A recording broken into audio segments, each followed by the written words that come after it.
Changes to listing agreements. The listing agent will continue to use the listing agreement to notify the seller and have the seller acknowledge that the listing agent will share the compensation with a cooperating buyer broker. So if you're the listing agent, you have to have an agreement with your seller letting them know that you're going to offer compensation to a buyer's agent. If you're the listing agent, you have to communicate that to your seller that you're going to offer commission to the buyer's agent. You have to disclose that, you have to disclose it in writing, and the seller has to approve it. If the seller doesn't approve you giving compensation to the buyer's agent, then you can't do it. You have to disclose it to the seller in writing, and you have to get it approved by the seller before you do it to be in compliance with the new practice changes. This is another big point. It says if a compensation agreement has been reached with the seller, the listing agent must disclose that. Recently, where I've seen this come into play, here's the fact scenario. So you'll have a buyer's agent who's representing a buyer. The buyer is interested in 123 Main Street. The buyer's agent calls the listing agent and says, hey, I've got a client, they're interested in 123 Main Street. What are you offering as compensation for the buyer's agent? Here recently, a lot of listing agents are saying, well, we don't have to tell you that.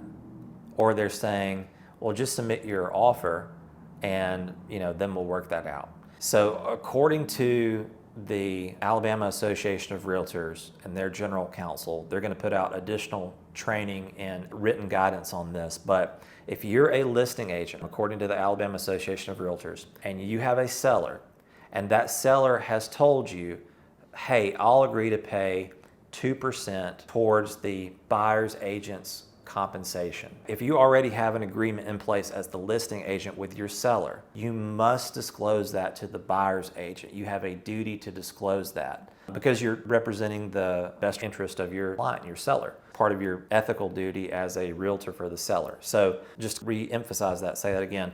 If you're a listing agent and your seller has authorized you to pay a certain percentage or a certain amount towards the buyer's agent's compensation, you must disclose that. Now, if you're a listing agent and the seller hasn't specifically told you what they are willing to pay towards the buyer's agent's compensation, in that case, if you don't know what it's going to be, then you don't have to disclose it. But if you know, if you have knowledge of what the seller is willing to do, you have to disclose that to the buyer's agent. And according to the general counsel of the Alabama Realtors Association, they're going to make that clear in upcoming training and written materials that they're going to be putting together.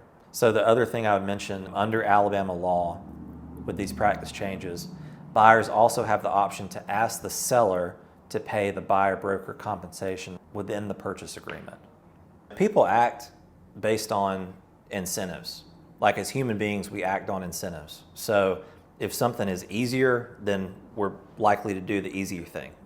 If something is harder, then we're less likely to do the hard thing because there are more steps. If there are disincentives to being a buyer's agent, because you have to get the buyer's agency form, you have to call the listing agent, you have to hope that they're going to be honest with you and disclose all the information they know. There are just a lot more steps that the buyer's agent has to go through to get paid. And so if people act on incentives like they do with other things, and realtors are no exception, then it's my thought that there will probably be less buyer's agent because all the incentives are to be a listing agent, to get more listings, to specialize in that, because it's easier. You have an easier path than if you're just specializing as a buyer's agent. So it's probably a better time to be a listing agent than a buyer's agent.